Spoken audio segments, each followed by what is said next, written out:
اللہ تعالیٰ نے جب انسان کو دنیا میں پیدا کرنے کا ارادہ فرمایا تو سب سے پہلے اللہ نے اس کو جان بخشی، پھر اس کی ضرورت کی سب سے بڑی 5 نعمتیں عطا فرمائیں، کھانے پینے کی چیزیں، دوسرے نمبر پر گرم و سرد لباس، اور تیسرا رہائش کے لیے مکان، خدمت کے لیے بیوی نوکر وغیرہ، اور 5واں سفر کے لیے سواری اور جان کا شکر۔ یہ کلمہ لا الہ الا اللہ محمد رسول اللہ کا اقرار ہے، اور زندگی کی ان 5 نعمتوں کا شکریہ۔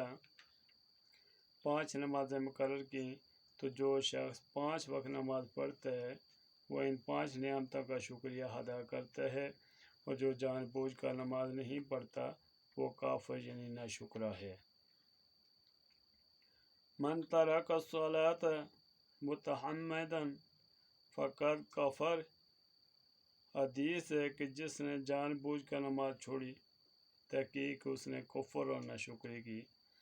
جس کا جواب ہے کہ انسان کی ساری زندگی 5 حالتوں سے گزر جاتی ہے: لیٹتے، بیٹھتے، کھڑے ہونے، سونے، جاگنے میں، اور ان 5 حالتوں میں بندے پر اللہ کی رحمتیں اور نعمتیں ہر وقت بارش کی طرح برستی ہیں، جن کا شمار کرنا بھی انسان کی قوت اور طاقت سے خارج ہے۔ وَإِن تَعُدُّوا نِعْمَتَ اللَّهِ لَا تُحْصُوهَا بِهَا، جس کا جب انسان ان کو شمار بھی نہیں کر سکتا تو ان کا شکریہ پوری طرح کیسے ادا کر سکتا تھا۔ اس لیے اللہ نے اپنی رحمت سے 5 حالتوں کی تمام نعمتوں کا شکریہ 5 نمازوں میں رکھ دیا اور 5 نمازیں فرض کر دیں۔ گویا کہ جس نے 5 نمازیں پڑھ لی اس نے اپنی ہر حالت اور خدا کی ہر نعمت کا شکریہ ادا کر دیا۔ یرید اللہ بکم الیسر ولا یرید بکم العسر، کہ خدا تم پر آسانی چاہتا ہے، سختی نہیں چاہتا، جس کا جواب ہے کہ دنیا کی زندگی ختم ہونے کے بعد انسان پر 5 مصیبتیں آتی ہیں: موت، قبر، پل صراط اور بائیں ہاتھ میں نامہ اعمال ملنا، جنت کا دروازہ بند ہونا۔ خداوند کریم نے ان 5 مصیبتوں کی رفع کرنے کے لیے ان 5 نمازیں فرض فرمائیں۔ من حافظ على الصلاة اکرمہ اللہ بحسن خصال یرفع عنہ ذیک الموت عذاب القبر یؤتیہ اللہ کتاب بیمینہ وبر على الصراط کالبراق یدخل الجنة بغیر الحساب، کہ جس نے 5 نمازیں ادا کی اللہ تعالیٰ اس کو 5 چیزیں عنایت کرے گا: موت کی سختی سے بچائے گا، قبر کی تنگی اور عذاب سے محفوظ رکھے گا، نامہ اعمال اس کے دائیں ہاتھ میں دے گا، پل صراط سے بجلی کی طرح گزر جائے گا، جنت میں بلا حساب داخل ہوگا۔ یہاں پر ایک سوال پیدا ہوتا ہے کہ ان 5 نمازوں کے لیے علیحدہ علیحدہ یعنی خاص وقت ظہر، عصر، مغرب، عشاء، فجر ہی کیوں مقرر ہوئے؟ جس کا جواب ہے کہ ظہر کا وقت اس لیے مقرر کیا گیا کہ دنیا میں سورج بہت بڑا روشن کرہ ہے، مشرق سورج پرست اس کو پوجتے ہیں، اور سورج طلوع ہونے سے اس کی پوجا شروع ہو جاتی ہے۔ یہ سورج دوپہر تک روشن ہوتا اور چڑھتے ہے اور اس کی تیزی بڑھتی چلی جاتی ہے، لیکن دوپہر کے بعد سورج ڈھلنے لگتا ہے اور اس کا غروب اور تیزی گھٹنی شروع ہو جاتی ہے، اور اس کا گھٹنا اور ڈھلنا ہی اس کے فانی ہونے کی نشانی ہے۔ جب سورج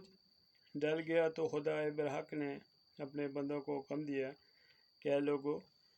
صبح سے دوپہر تک باطل خدا یعنی سورج کی مشرکین نے پوجا کی ہے، ہمارے پوجنے والوں کہاں ہو؟ اور ہمیشہ ہمیشہ ایک حالت پر رہنے والے خدا کی پوجا کرو اور مشرکین کے مقابلہ میں ظہر کی نماز ادا کرو۔ ان مشرکوں پر سورج پرستی سے غضب نازل ہوگا اور تم پر نماز کی وجہ سے رحمت نازل ہوگی، جس کا جواب ہے کہ حضرت ابراہیم علیہ السلام جب غار سے باہر نکلے تو بچپن ہی میں فطرتی طور پر حقیقی معبود کی تلاش کی طرف میں دل میں موجود تھی۔ چنانچہ رات کے وقت چمکدار ستارے دیکھ کر بے ساختہ کہنے لگے یہ میرے رب ہیں، مگر جب وہ چھپ گئے تو فرمایا کہ چھپنے والے اور فانی سے میں محبت نہیں رکھتا۔ اس کے بعد چاند نکلا، اس کی روشنی ستاروں سے بڑھتی ہوئی تھی، اس کو دیکھ کر کہنے لگے کہ میرا خدا یہ ہے، مگر صبح کے وقت اس کا نور بھی غائب ہو گیا۔ افسوس کے ساتھ کہنے لگے کہ اب اگر میرے رب نے میری دستگیری نہ فرمائی تو میں یقیناً گمراہ ہو جاؤں گا۔ صبح کے وقت جب سورج نکلا تو دیکھ کر بہت خوش ہوئے اور کہنے لگے کہ بس میرا رب ہی ہے اور یہ سب سے بڑا بھی ہے۔ لیکن جب وہ بھی ڈلنے لگا اور اس کی روشنی ہلکی ہونے لگی تو کہنے لگے کہ میں شک سے بیزار ہوں اور میں نے اپنا چہرہ ذات کی طرف کر لیا جس نے زمین و آسمان پیدا کیے۔ فلما جن علیہ قیل ضحی کوکبا قال اعوذ ربی فلما افل قال لا احب الغافلین۔ سورہ حلق پارہ نمبر۔ رب العزت کو ابراہیم علیہ السلام کی بات پسند آ گئی، جس طرح کی قربانی اور حضرت حاجرہ کی صفا و مروہ پر پانی کے لیے دوڑنا، ان سارے مہاجرین کا سینہ نکال کر ہاتھ ہلاتے ہوئے طواف کرنا پسند آ گیا۔ اسی طرح اس اعظم ابراہیم کی یادگار میں سورج ڈلنے کے بعد نماز ظہر فرض قرار دی گئی تاکہ ظہر کی نماز پڑھنے والوں کا حشر حضرت ابراہیم علیہ السلام کے ساتھ ہو،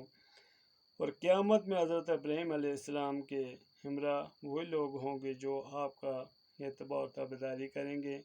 ان اولی الناس بابراہیم للذین اتبعوہ پارہ 30 پارہ نمبر 3 سورہ آل عمران کی آیت ہے، جس کا جواب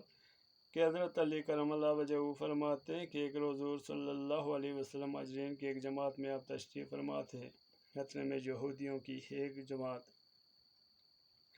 آپ کی خدمت میں حاضر ہو کر کہنے لگی اے محمد، ہم آپ کی خدمت میں کچھ ایسی باتیں پوچھنے ہیں جن کی جلیل القدر پیغمبر کے سوا اور کوئی نہیں بتا سکتا۔ حضور صلی اللہ علیہ وسلم نے فرمایا کہ پوچھو۔ یہودی پوچھنے لگے کہ اے محمد، آپ کی امت پر رات دن میں 5 نمازیں کیوں فرض ہوئیں، ان کے لیے یہی 5 اوقات کیوں مقرر ہوئے؟ حضور صلی اللہ علیہ وسلم نے فرمایا کہ یہودیوں، ظہر کی نماز میں یہ حکم ہے کہ اس وقت فرشتے آسمان پر تسبیح پڑھتے ہیں اور اس وقت آسمان کے دروازے کھولے جاتے ہیں اور اس وقت دعا قبول کی جاتی ہے، اس لیے اللہ تعالیٰ نے اس وقت کی نماز فرض کر دی تاکہ ملائکہ کا ساتھ میسر ہو جائے